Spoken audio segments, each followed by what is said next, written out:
There we go. Okay. Thanks very much. Okay, let me get onto the screen. And there we go. Oh, we're getting bugged by.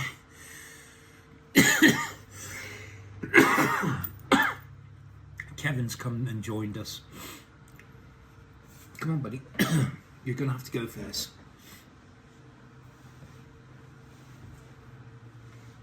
Okay, there we go. Okay, let me do this. So, hi and welcome. This is Fozzie. I'd like to welcome you to Vet Biker 710's news. And today's news, we are covering men's mental health, or just mental health in general. But we do focus on mental health. But this news is very important because it is mental health. So 1 in 5 men experience mental health issues. So what we're doing, and join us on Twitch, Vet Biker 710 on Twitch. Okay, so alcohol causes more harm in Canada than any other drug, national experts study finds. A national scientific review found that alcohol causes more overall harm than any other drug in Canada, outranking tobacco, opioids, cocaine, methamphetamines, and cannabis. The Centre for Addiction and Mental Health, CAMH, with local and international experts, used multi-criteria decision analysis to compare 16 psychoactive substances across multiple categories of harm, including physical, mental, social, and economic impacts. 20 experts from 6 provinces rated each drug for 16 types of harm, assessing weights on to reflect their importance. Alcohol scored the highest at 79 out of 100. Followed by tobacco at 45, non-prescription opioids at 33, cocaine at 19, methamphetamines at 19 as well, and cannabis at 50. So these scores account for both the risk and how commonly each substance is used, reflecting their total societal impact. Results that align with similar studies internationally. So what this does is this was looking at which of the drugs are really causing mental health issues in the report. And and as they said, alcohol is the worst. And I can agree with that. Alcohol is bad for you. It is something that I'm off of now, luckily, but I've been drinking since I was 16, and for most of it was really heavy drinking. So I can back the whole thing that alcohol is more harmful than all the other drugs. I think it's just because of the amount that is consumed. Why that is, and yeah, okay. So, how psychedelics saved my life: a journey from rock bottom to radical health healing. Benjamin Forrest, a retired officer with academic and business achievements, overcame years of depression through plant medicine, specifically psilocybins. After conventional treatments failed, his experience coincided with Australia's move to legalize controlled psychedelic therapy. Recovery meant embracing vulnerability and honesty, with which Forrest now promotes as a coach, urging men to redefine strength and seek authenticity. He believes discomfort signals growth, and that change is possible at any age, drawing on his journey to help others as a psychiatric integration coach. This is psychedelic. This is really important. I believe that many natural drugs that are out there have so many benefits for us. I mean, we grew up with it. Humans grew up with this. This is where, when you found something, this is what the witch doctors and all these other guys and the shamans, and they all knew the natural medicines. So I can see why this is helping with depression, but it's I've read about this more, and it's more about microdosing, and it's completely changed how he's experiencing life now. So it's very important to keep that mind open and keep the testing going. We need more testing of these items. Okay, finding solace in chickens. One veteran's fight to save his flock of mental health. Iraq War veteran Todd Combs struggled with depression, PTSD, and suicidal thoughts after his service. Unable to keep traditional pets due to family allergies, he chose chickens for companionship, raising 18 hens that provided him calm and comfort. Despite their therapeutic value, city authorities in Kettering ordered the removal of his chickens as they were not considered household pets. Veterans often face challenges keeping non-traditional emotional support animals, which can affect their well-being. Janet Kerrigan, Carpenter, founder of Sophie's Companions for Veterans, emphasized the importance of animals for veterans' emotional health, noting her organization has placed rescue dogs with nearly 40 veterans since 2016. Emotional support animals play a crucial role in daily life for many former service members. This emotional support pets, they're needed. We are in the need of emotional support pets. I can't get one at the moment, but I have my cats, and specifically Kevin. He is my emotionally pet. So I feel bad for this guy because he's going to lose his chickens. I mean, we all turn around and go, chickens? How? I mean, why is it emotional support? But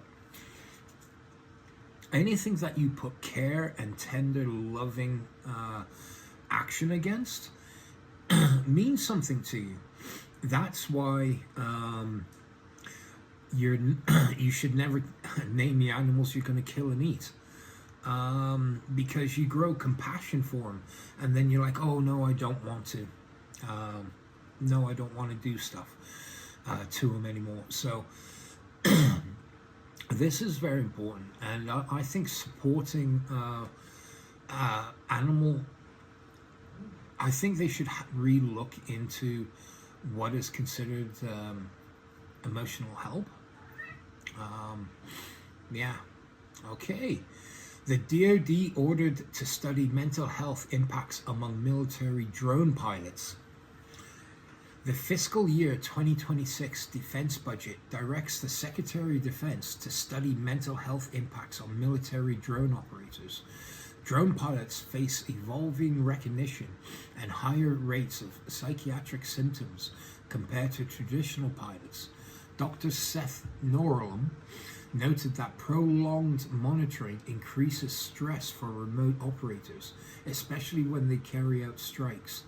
The transitioning from combat to civilian life can cause psychological whiplash. The study will compare PTSD, depression, anxiety, burnout, and moral injury between drone crews and conventional aviators. Evaluate stressors, review support services, and recommend improvements. Congress has previously called the programs addressing drone pilots' wellness With PTSD documented as early as 2014, Dr. Norholm emphasized that robust mental health data informs policy and resource allocation, highlighting the need for ongoing support as human involvement remains essential in military operations. This, I find, is a new form of anxiety and depression coming out of here. Because what they were saying in the report was the amount of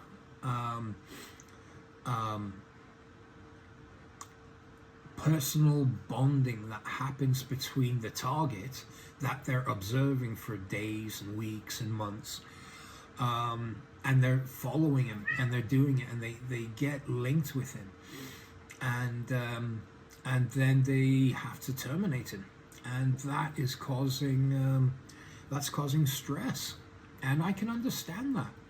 It's very interesting. It's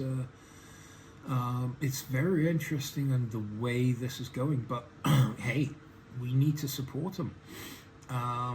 And I think it's quite, because they got a medal, and people called it the PlayStation medal or something like that. Yeah, and that's quite pooey, shall we say. Okay, what's next? Okay, Australian Minister for Men. Liberal leader wants us to stop telling males they're toxic. New South Wales Liberal leader Kelly Sloan has named Ryan Cross as the state's first shadow minister for men, aiming to improve male health outcomes. Advocates in Riviera and Wagga have welcomed this move, praising its supportive focus over negative stereotypes. The opposition notes higher rates of suicide and avoidable disease among men. Groups like the Mumblebee Men's Group hope the new role leads to better funding and awareness, with events featuring speakers such as Tom Boyd to address mental health stigma. This sorry about that, I've got cat hair on my face. No, but I think this is a way to do it, maybe, is having a minister for male and minister for females, and then probably going to have a minister for LGBTQ, each one of them. So, no, but working on the benefits of man and women, in that sense, if there was two of them, I think that would be healthier than working on a general one, because we know male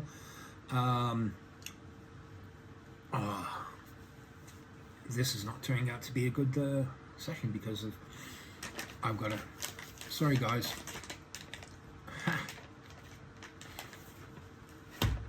Okay,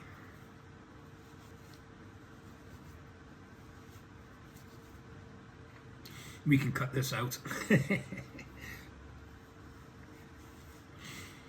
Okay, that's the cat hair gone, I hope. Okay. Yeah, so I think it's a good idea. Having dedicated direction for men and a direction for women for mental health differences, because women's mental health is completely different than men's. Except for the baseline stuff, which is equal across both sides, but women have so many different things which I would not know what to talk about. So, yeah, okay. Forced to retire. Now this is this. I know personally some people that have had to. Basically, they are forced to retire, and I wanted to bring this one up. Research shows retirees who choose when to leave work are generally happier, while those forced into retirement often face increased health and financial challenges. Studies indicate involuntary retirement can cause depression, anxiety, greater alcohol use, less exercise, and lower well-being, especially for those previously satisfied with their jobs.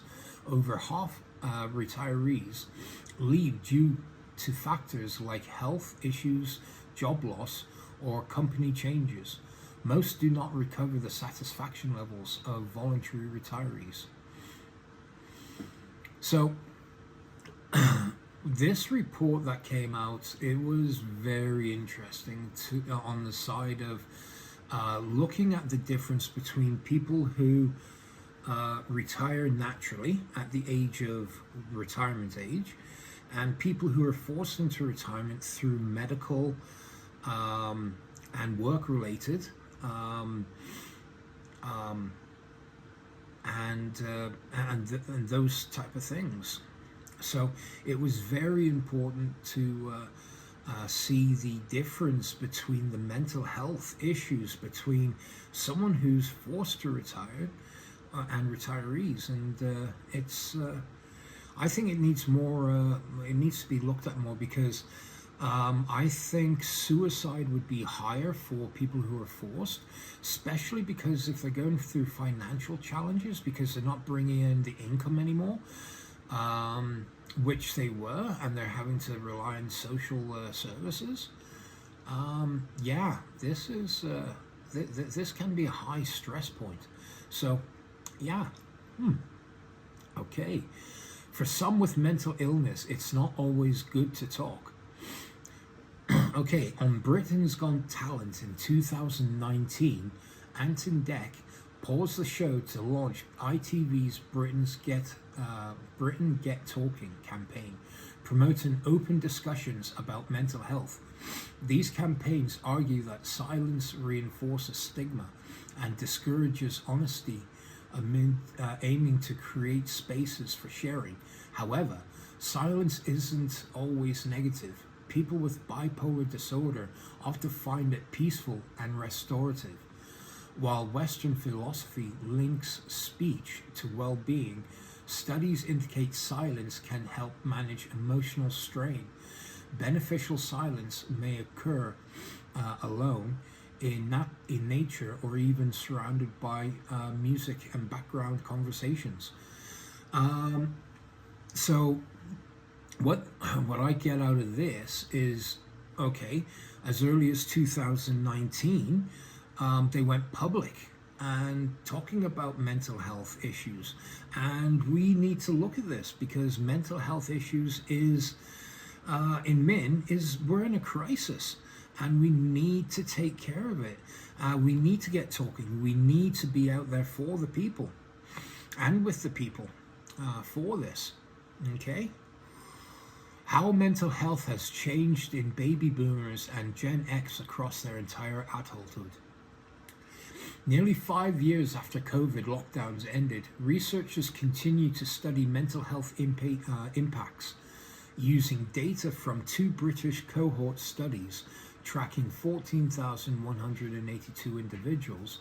This research focused on mental health changes among baby boomers and Generation X, especially regarding gender and socio-economic status. Psychological distress was lowest in patients' 30s and increased with age. Both groups experienced greater distress during the pandemic, but most returned to pre-pandemic levels afterwards. Women and those from disadvantaged backgrounds consistently reported higher distress with disparities apparent from earlier childhood.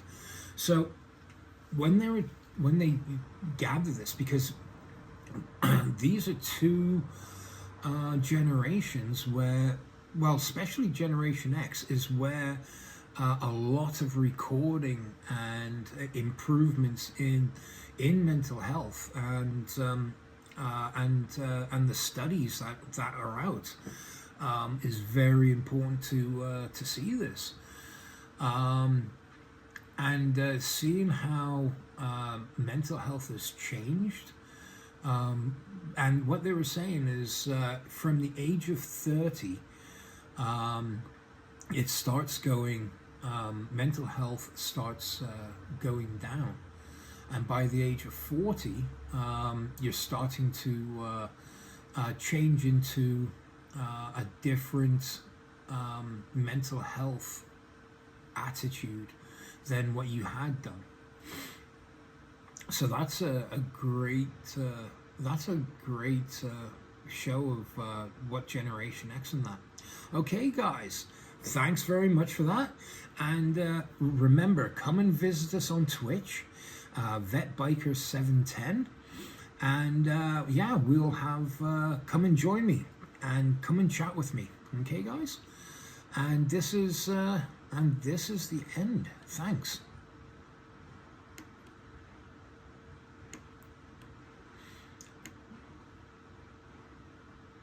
Okay.